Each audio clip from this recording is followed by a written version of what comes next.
본문은 우리가 어떤 마음으로 예배를 하는 것이고 또 우리가 다른 종교와 다르게 어떤 심령으로 하나님 앞에 예배하고 또 드림을 가져야 되는지에 대해서 말씀을 하고 있는 부분입니다. 그래서 전체적으로는 하나님을 향하여서 찬양과 감사로 하나님 앞에 예배드리는 그 모습을 이야기를 합니다. 이사야서 43장 21절에 보면 하나님께서 이런 말씀을 하셔요. 외우기도 쉽죠. 4321. 거기에 보면 무슨 말씀이냐면 내가 사람을 지으신 이유가 내가 나를 향하여서 사람으로 하여금 나를 향하여서 찬송케 하려 함이라 라는 말씀이 있습니다. 우리 같이 한번 찾아볼까요? 이사야서 43장 21절에 있습니다. 하나님께서 당신의 백성을 지으셨고 당신의 백성을 만드신 이유를 말씀하고 있는데 그것이 당신을 위하여서 하나님 당신을 위하여서 찬송하게 하시려고 우리를 지음받았다 이렇게 말씀을 하고 있습니다. 그래서 이사야서 43장 21절을 우리 다 같이 한번 읽어보도록 하시겠습니다. 시작. 이 백성은 내가 나를 위하여 지었나니 나의 찬송을 부르게 하려 함이니라 이렇게 말씀합니다. 그러니까 하나님의 백성이 해야 될 도리는 뭐냐면 그 백성들은 반드시 하나님을 찬송하는 삶이어야 된다는 것을 말합니다. 여러분, 하나님을 찬송하는 삶이라 이 우리의 삶이 되어야 된다라고 말하면 우리는 다 이해하고 있습니다. 그런데 정말 우리는 우리 삶이 하나님을 찬송을 하고 있는 것인지 하나님의 이름을 드러내고 있는 것인지 확인해 봐야 됩니다. 먼저는 우리가 예배하러 오늘 왔어요. 그리고 주일날에도 예배하러 갑니다. 우리는 항상 예배를 가장 소중하게 여깁니다. 예배가 무엇입니까? 하나님을 뵙고 하나님 앞에 경배하고 하나님 앞에 절하고 하나님을 찬송하고 하나님께 감사하는 것이 예배의 핵심입니다. 그런데 우리는 어떤 교회는 많은 범위에 있어서 하나님 앞에 드리는 것이 아니라 하나님으로부터 받기 위하여 예배 가는 경우가 교회 가는 경우가 많아지고 있습니다. 그래서 자칫 깨어있지 않으면 우리는 예배를 오히려 받으러 가는 그런 것처럼 보일 수가 있어요. 하나님께서 백성을 지으신 그 원인은, 그 이유는 당신의 백성으로부터 짓고 그 지은 다음에 그 백성으로부터 칭찬을 받기를, 찬양을 받기를, 뭇 사람들이 하나님의 이름을 높이기를, 계속해서 하나님을 떠벌리기를, 하나님만 자랑하기를 원하시는 것이 하나님의 원하심입니다. 그러니 어떻게 보면 여러분, 우리가 사람 대 사람 혹은 나보다 조금 좋은 천사라고 생각하면 정말 자기밖에 모르는 그런 존재로 우리가 느낄 수 있어요. 오죽하면 하나님께서 나는 질투의 하나님이라 말씀하실 정도로 하나님께서는 완전히 정말 유일하신 하나님, 오직 한 분밖에 없는 하나님, 상천하지의 천지 만물 가운데, 아니 그 천지 만물을 뛰어넘는 하늘을 뛰어넘는 그 위에 계신 분이 하나님이시기 때문에 하나님은 모든 만물을 심판하셔도 되고 모든 만물을 지배하셔도 되고 모든 만물을 지옥에 보내셔도 되고 모든 만물로부터 칭찬을 받아도 부족함이 없을 정도로 엄청나게 광대하고 위대한 분이십니다. 그런데 그 하나님을 우리는 일주일에 2번 혹은 3번, 적어도 1번은 뵙게 됩니다.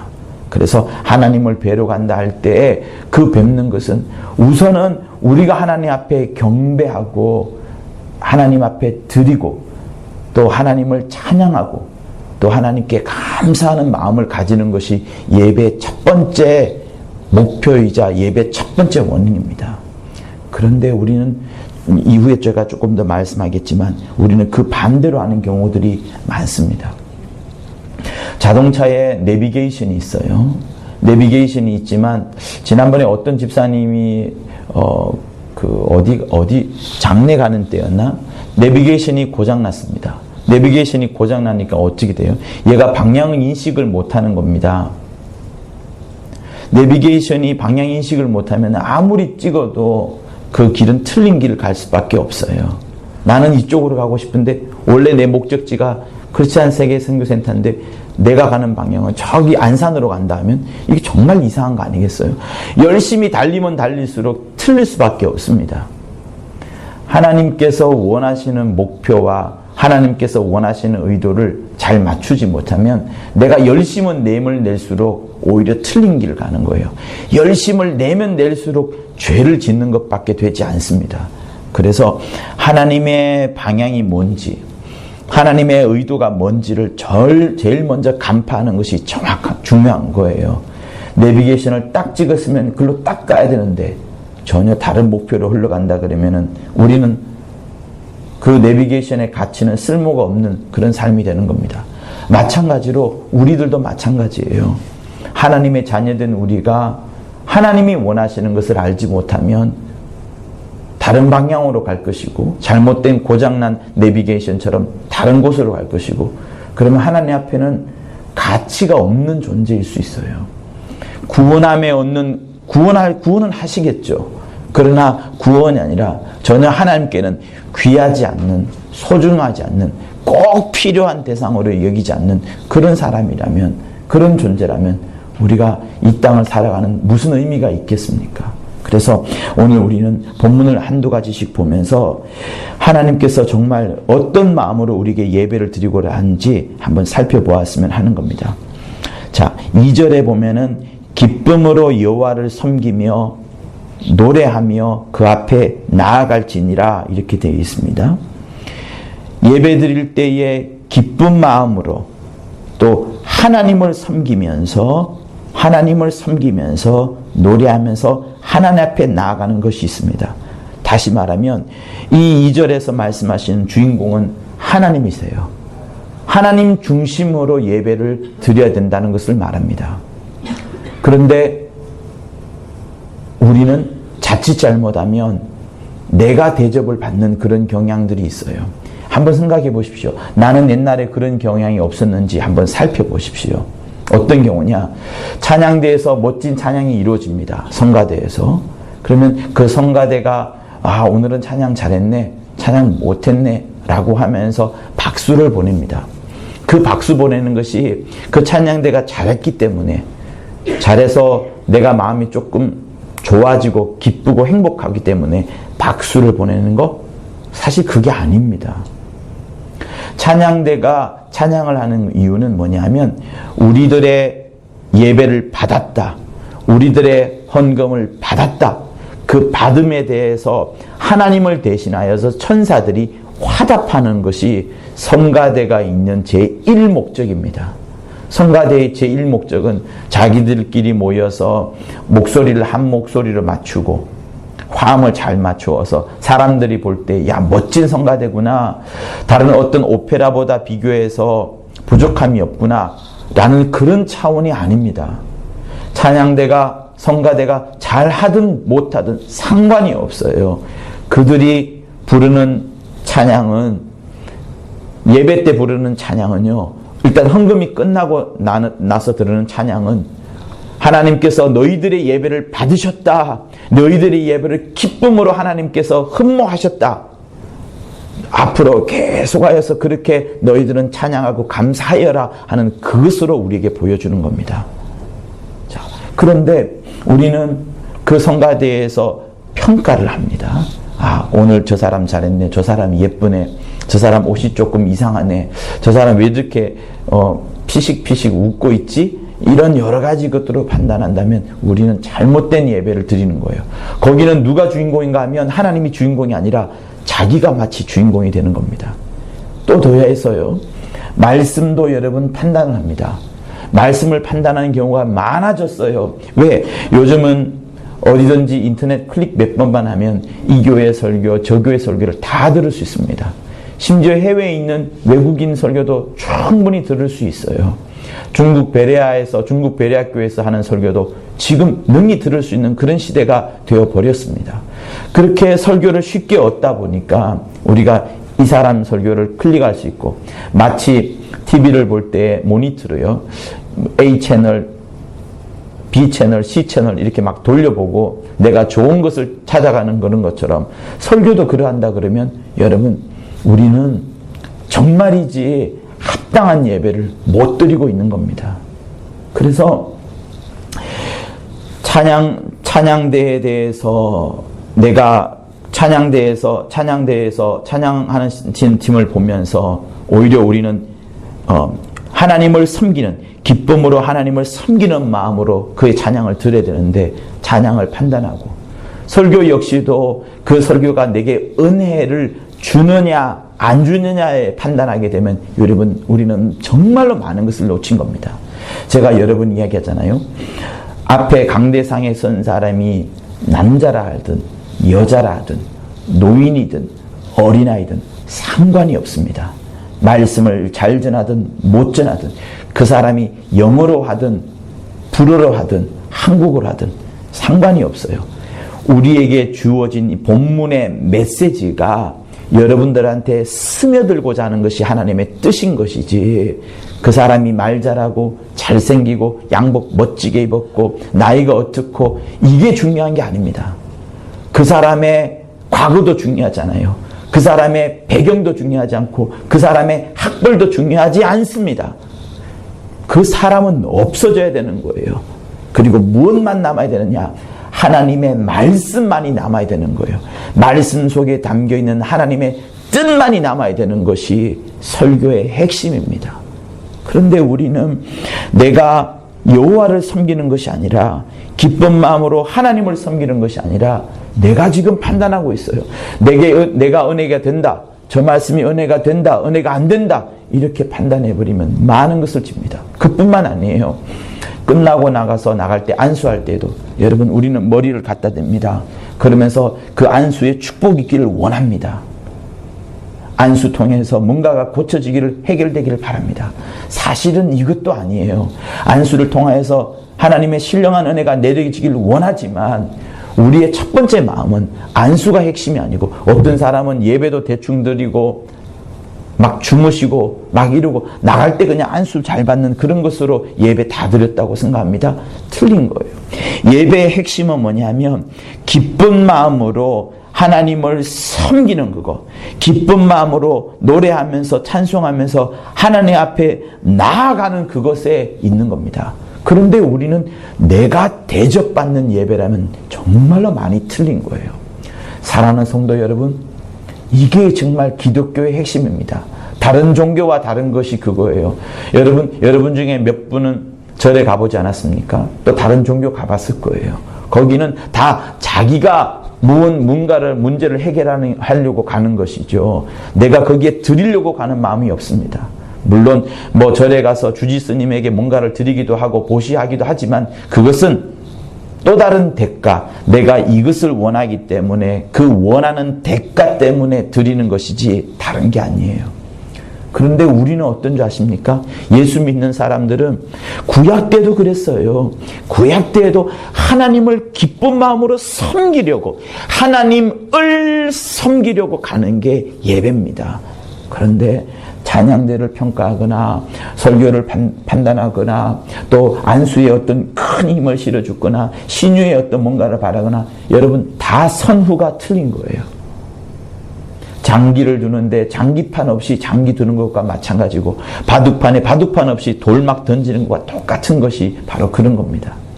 하나님은 우리로 하여금 당신을 섬기기를 원하세요. 그래서 여러분의 제1의 목적을 하나님을 섬기는 것에 한번 더 보세요.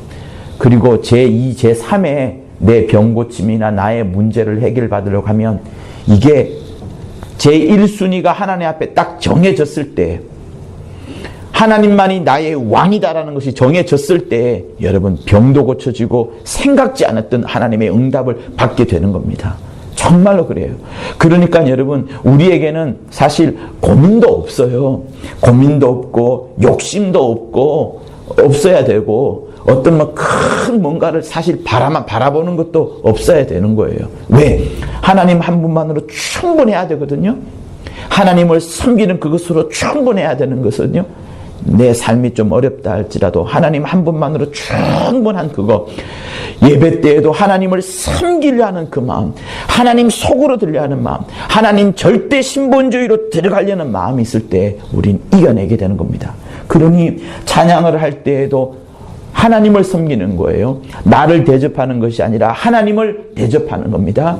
그래서 왕 앞에, 절대 왕 앞에 찬양하는 것처럼 왕을 향하여서 대접하는 마음으로 찬양하는 것이고, 말씀을 들을 때에도 나는 철저하게 무릎을 꿇고 왕이 하시는 말씀처럼, 왕이 하시는 말씀이니까 그 말씀이 무엇으로 들려요? 계명으로 들려가는 겁니다. 계명으로 들려오는 거예요. 하나님의 말씀이 계명처럼, 지엄한 계명처럼 들려와야 되는 것이 또한 예배인 겁니다. 근데 그 반대로 역전된다 그러면 우리는 어떻게 했어요? 왕을 섬기러 왔고 왕을 찬양하러 왔고 왕의 말씀을 들으러 왔는데, 근데 우리는 오히려 우리가 높아지고 있습니다. 그거는 잘못 드린 예배예요. 내가 어느 교회에 있든 어느 나라에 있든 어느 위치에 있든 상관이 없습니다. 하나님을 높이는 자, 하나님을 왕처럼 여기는 자, 하나님의 말씀을 왕같이 받드는 자, 하나님을 향하여서 왕에게 찬양하는 것처럼 찬양하는 자, 그가 제대로 예배를 드리는 그겁니다. 그러니 우리는 교회에 올 때 어떠해야 되겠어요? 이 교회라는 곳은 절대로 내가 높아지는 곳이 아닙니다. 내가 더 낮아지고 더 낮아지는 자. 왜? 왕이 계시니까. 왕 앞에 낮아지고 낮아지는 자가 예배 드리러 오는 자의 가장 바른 모습인 거예요. 그래서 기쁨으로 하나님을 섬기며 노래하며 그 앞에 나아온다는 것은 바로 그런 자를 말합니다. 우리 모두는 일꾼이에요. 일꾼이 한번 생각해 보세요. 노가다를 맡기는데 그 사람이 조금 피곤하다 그래서 일꾼이 일 맡기지 않습니까? 아니죠. 일꾼이 조금 피곤하다 하더라도, 배고프다 하더라도 자기에게 맡겨진 일이라면 이곳에 가서 열심히 일합니다. 곧 환경을 탓하지 않아요. 비가 오든 눈이 오든 일하러 가는 것이 일꾼의 도리인 겁니다. 그렇다면 우리 역시도 마찬가지죠. 나의 환경이 좀 아프더라도, 지금 어려운 문제가 있었죠. 굉장히 급박한 문제라면 모르겠어요. 그러지 않고 나의 어떤 육신의 그 나태함과 게으름 때문에 생기는 거라면 그것을 끊고 나와야 되는 것이 우리의 예배의 본 모습인 겁니다. 그래서 일꾼이 환경 탓을 하지 않는 것처럼 우리에게 있어서 예배 드림에 있어서는 오직 하나님을 섬기려는 마음으로 충만해야 되는 것이 바른 예배의 모습인 겁니다. 그리고 3절과 우리 5절을 한번 보시면, 하나님은 여호와가 우리 하나님이신 줄 너희는 알지어다. 보세요. 하나님이 우리 하나님이세요. 하나님이 우리 주인입니다. 그가 우리를 지었어요. 우리는 그에게 속한 겁니다. 우리는 그의 백성이에요. 우리는 그의 기르시는 양입니다. 하나님에 대한 정의가 이거예요. 나보다 높다는 겁니다. 나를 지으셨다는 겁니다. 그래서 나는 그의 속한 소유물이 되었다는 겁니다. 그의 백성이라는 거고요. 그의 기르시는 양이라는 거예요. 이 위치를 절대로 바꾸면 안 됩니다. 사랑하는 성도 여러분, 제가 간혹 말씀하잖아요. 내가 미워하는 사람을, 나와 원수에 된 사람을 용서하기가 쉽지 않습니다. 그런데 여러분, 절대로 변할 수 없는 이 성경의 진리의 말씀은 뭐냐면, 다른 누가 온다 하더라도 하나님께서 다른 세상에 있는 여러 종교와 다르게 기독교에서 말하는 진리, 성경에서 말하는 최고의 진리는 남을 정죄하지 않는 진리예요. 시문에 져서 4번인가 5번인가에 나옵니다. 정죄하지 않는 진리. 남을 정죄하지 않는 진리를 여러 번 읽어보잖아요. 그 속에서 우리가 배우는 것은 뭐냐면, 남을 정죄하면 그 정죄가 나에게로 돌아와요. 진짜로 돌아옵니다. 왜?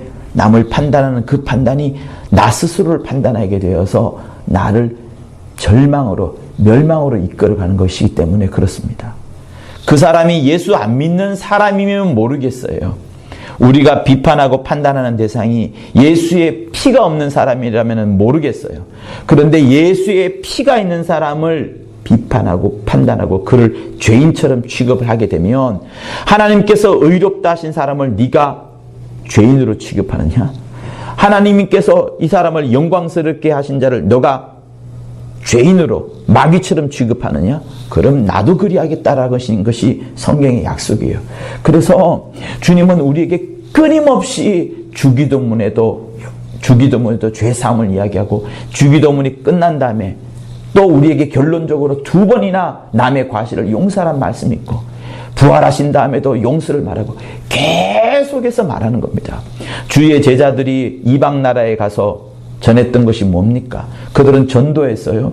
전도하면서 그들이 말씀하는 것은 뭐냐면 야, 하나님의 아들이 이 땅에 오셔서 당신의 죄를 사했습니다. 당신도 누구든지 다 용서하고 당신도 하나님으로부터 죄사함을 받으라는 것이 계속해서 전도하는 거예요. 우리의 전도에는 그냥 사람을 교회에 데리고 오는 것으로 끝나지 않습니다. 그 사람을 회개하는 것으로 끝나지 않습니다.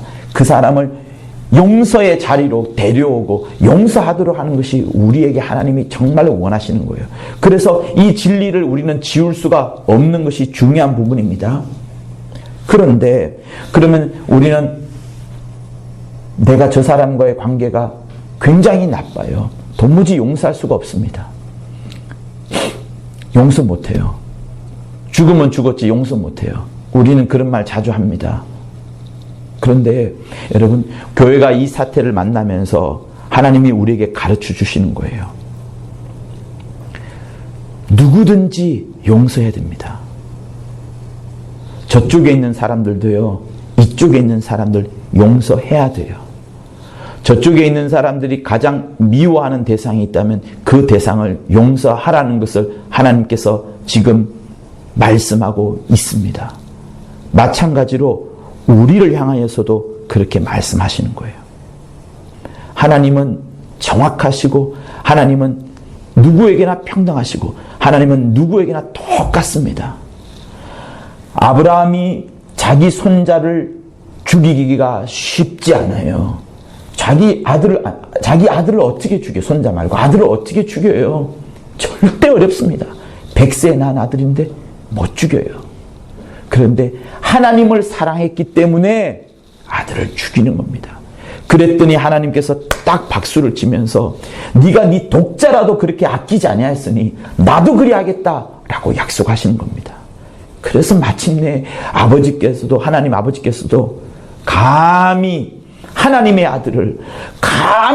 하나님의 아들을 내가 뭔간데, 인간이 뭔간데, 우리 인류가 뭔간데 흙에 불과한 우리를 살려주시냐는 겁니다. 맞바꾸시는 거예요. 그렇게 늘 맞바꾸시는 겁니다. 그러니 여러분, 저쪽에 있는 사람들도 그들이 가장 미워하는 대상이 있다면 그 대상을 용서하냐 안 하느냐 하나님 보시는 거고요. 우리 역시도 마찬가지로 용서하냐 안 하시는 보시는 겁니다. 교회를 막아내는 거, 진리를 지켜내는 거하고 용서하는 거하고는 여러분 구별하셔야 돼요. 구별하면서 또한 동시에 이 말씀을 지켜내야 되는 겁니다. 그래서 우리는 정말로 깨어 있어야 되는 겁니다.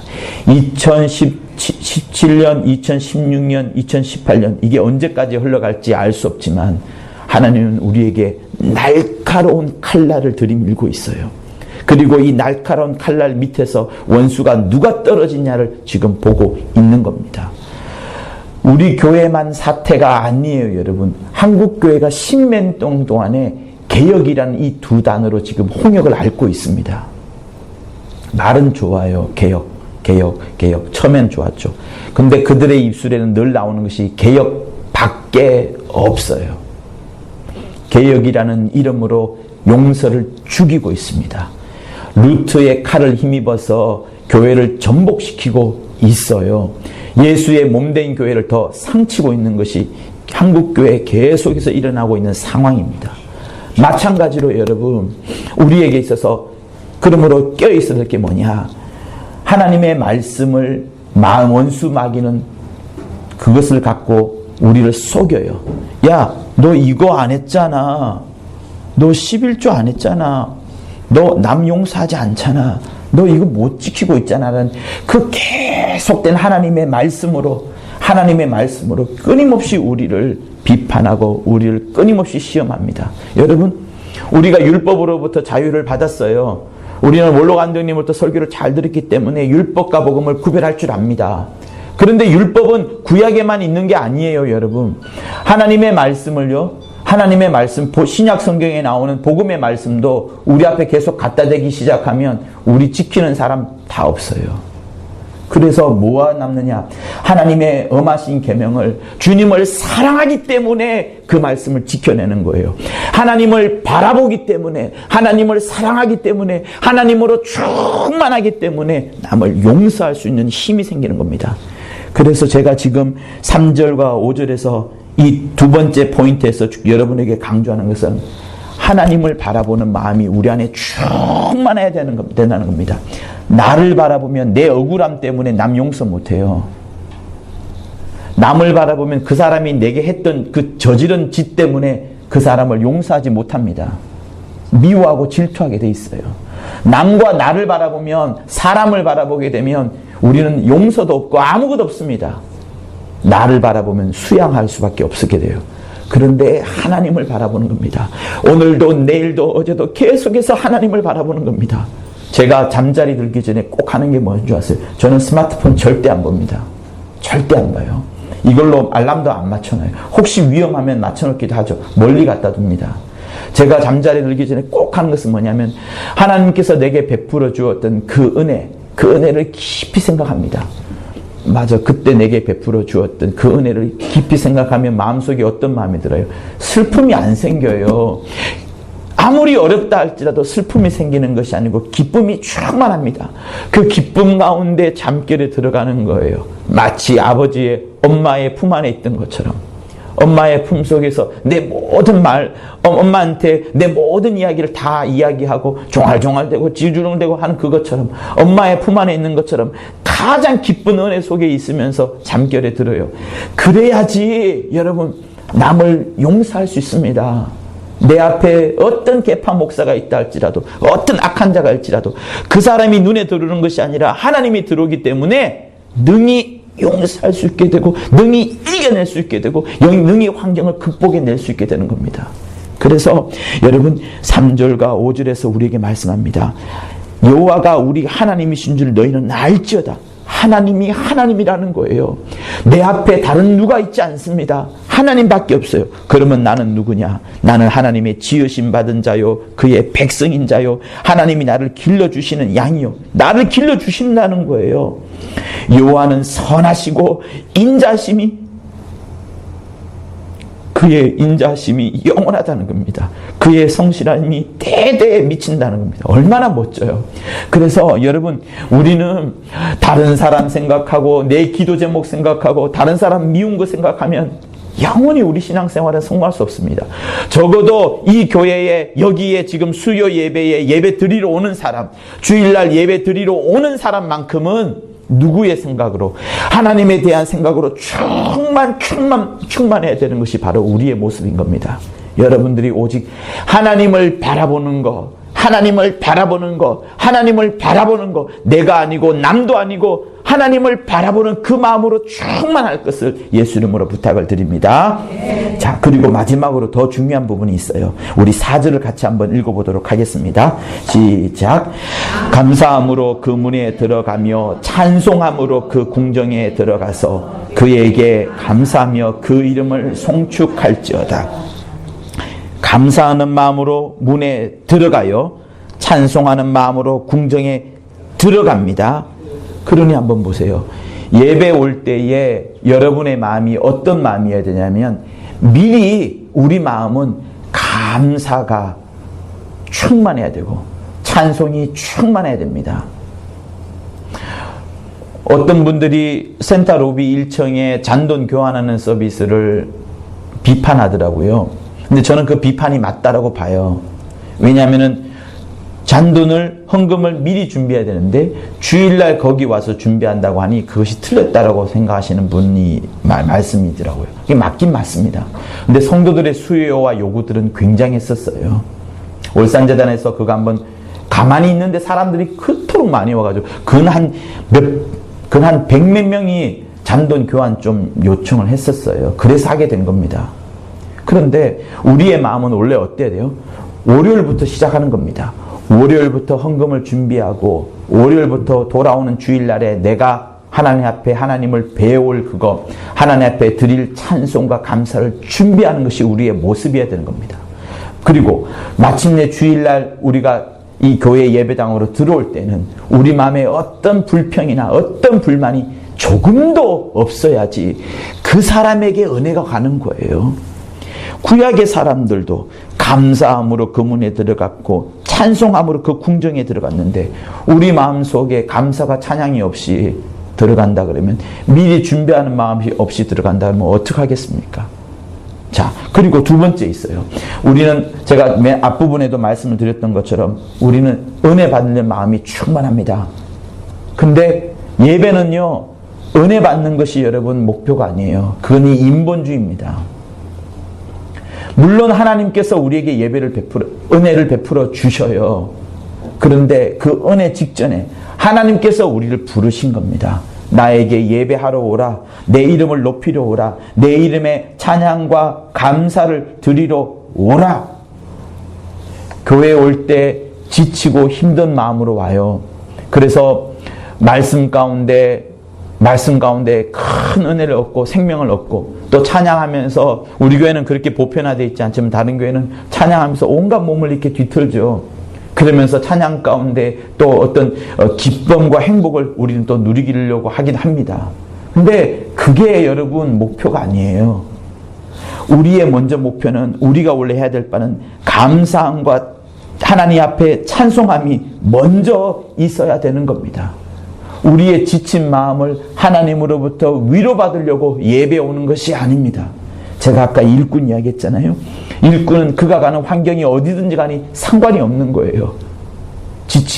지쳐있든 지쳐있지 않든, 날이 굳든 날이 굳지 않든, 배가 고프든 배가 고프지 않든 부르심에 따라서 가는 겁니다. 그래서 사랑하는 성도 여러분, 여러분들이 교회에 올 때만큼은 적어도 찬양과 감사가 끊임없어야 되고요. 이 교회 내에서만큼은 찬양과 감사가 식지 않아야 되는 거고요. 그리고 이 예배당을 나갈 때도 마찬가지입니다. 주님께서 우리를 부르신 다음에 나갈 때는 반드시 하나님의 은혜를 여러분에게 끼쳐주거든요. 은혜 받으려 오는 사람이 은혜를 크게 받겠습니까? 아니면 찬양과 감사가 있는 사람이 은혜를 더 크게 받겠습니까? 여러분, 선후를 잘 구별하셔야 돼요. 선후를 잘 구별하셔야 돼요. 내가 은혜 받으려고 지치고 힘든 마음에서 말씀과 찬양을 통해서 은혜 받고 기쁜 마음으로 교회에 나오고 싶다. 그거는 여러분 정확한 것은 아닙니다. 은혜가 우선시 되어서는 안 되는 거예요. 우리 앞에 무엇이 우선시 되어야 되느냐. 아까 2절에서 말씀드렸던 것처럼 하나님을 향하여서 섬기는 마음, 하나님을 바라보는 마음, 무엇보다도 나와 타인을 바라보는 눈이 있는 것이 아니라 하나님을 바라보는 마음으로 들어가면 우리에게는 찬양과 감사가 넘쳐나는 겁니다. 그리고 예배당 밖을 나갈 때 우리 알지 못하는 그때에, 우리 알지 못하는 그 순간에 하나님이 원하시는 때와 하나님이 원하시는 사람을 향하여서 우리에게 한없는 은혜를 베풀어 주는 겁니다. 하나님은 절대로 맨날 몇 월 며칠에 너에게 누구를 보내어서 은혜를 주겠다, 이렇게 하지 않습니다. 하나님의 때와 하나님의 방법과 하나님의 사람은 우리 알지 못해요. 그러나 눈에 보이지 않는 복으로 우리에게 한없이 그 은혜와 복이 내려가는 겁니다. 그걸 하려면 무엇을 해야 되느냐? 찬양과 감사가 내 심령 가운데서 진실로 사라지지 않아야 되는 거예요. 그래서 예배당을 밖으로 나갈 때에도 우리는 항상 어찌하면 하나님을 감사할까? 하나님을 자랑할까? 하나님을 찬양할까? 하나님이 내게 베풀어 주신 그 은혜를 말할까? 옆집에 찾아가서 아주머니, 교회 아주머니가 먼저 이야기를 하겠죠. 교회 거기 요즘 시끄럽던데 교회 무슨 일 있어요? 그러면은 우리는 그냥 아무것도 아니에요 라고 말할 수도 있어요. 그러나 오히려 그분에게 이야기를 잘 해줄 수 있어요. 이러해서 이러하고 이러해서, 또 한국교회도 전체 이런 일이 일어나고 있고, 이렇게 잘 설명을 하면서 그 사람과 내가 일단은 관계를 맺고 친해지는 겁니다. 그리고 나서 그럼에도 불구하고 아주머니, 제 마음에는 하나님이 나와 함께 하신다는 그 기쁨이 충만해요. 하나님이 내게 베풀어 주신 은혜와 복이 계속해서 넘쳐나서 기쁨이 샘솟듯이 넘쳐나요. 내가 조금 아프지만 이 기쁨이 너무 크다 보니까 아픔을 능히 이겨내고 아픔이 사라지고 아픔이 망각되어지는 이런 일들이 있어요 라고 하면서 간증하고 찬양할 때, 그것이 그 사람의 삶이 진실로 궁정 밖을 지나가는 그 문을 밖으로 나가는 그 사람에게 찬송과 감사가 끊어지지 않는 겁니다. 그래서 예수 믿는 사람은 핍박을 당하더라도 환난을 당하더라도 항상 감사와 찬양이 계속해서 흘러나오는 거예요. 오늘 아침에 하나님과 동등됨과 하나님과 하나됨의 차이를 제가 설교를 잠깐 했었어요. 그러면서 하나님이 우리에게 원하시는 것은 뭐냐면 우리가 하나님과 하나 되기를 원하십니다. 그리고 하나님이 자기 아들과도 하나 되기를 원하셨고요. 그 다음에 하나님께서 아들을 보내셔서 하나 되고, 아들이 이제 우리를 보내서 하나 되고, 심지어 이제 우리를 세상에 보내가지고 세상도 우리 모두와 하나 되기를 하나님이 원하세요. 그런데 그렇게 하는 이유가 뭐냐면 하나님의 이 사랑을 건네주어서 온 세상이 하나님의 사랑으로 충만하기를 하나님이 원하시는 겁니다. 그래서요, 우리는 교회에 들어올 때에도, 성전에 들어올 때도 감사와 찬양이 끊어지지 않아야 되고, 교회 밖을 떠나갈 때에도 누가 나를 보든지 간에 예수 믿지 않는 사람이 나를 볼 때가 기회인 것이고, 환난의 때가 있는 데가 기회인 것이고, 가장 내가 어려울 때가 기회인 겁니다. 그때 빛을 발휘하는 거예요. 그때 감사와 찬양을 드러내는 겁니다. 그리고 여러분의 가정과 여러분의 직장에서도 어찌하면 하나님을 찬양하는 것, 감사한 것을 드러낼 수 있을까 한번 고민하여 보세요.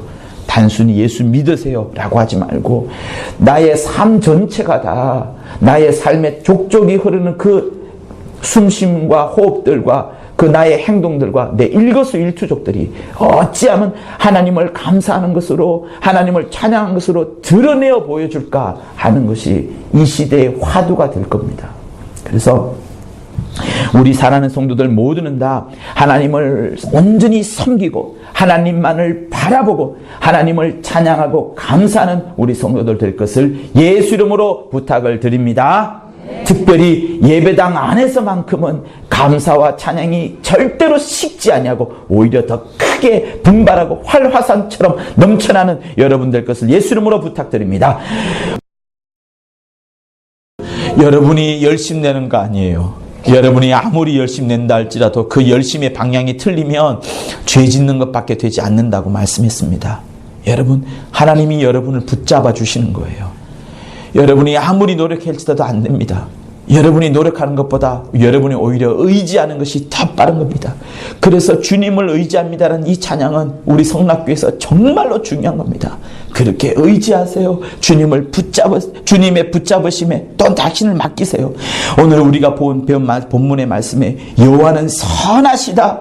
그의 인자심이 영원하다는 겁니다. 그의 인자심이 영원하다는 겁니다. 그의 성실함이 대대에 미치는, 그의 얼마나 성실하셔요. 우리를 사랑하시고 우리를 아껴주심이 대대손손 영원히 미친다는 말씀 아니겠습니까?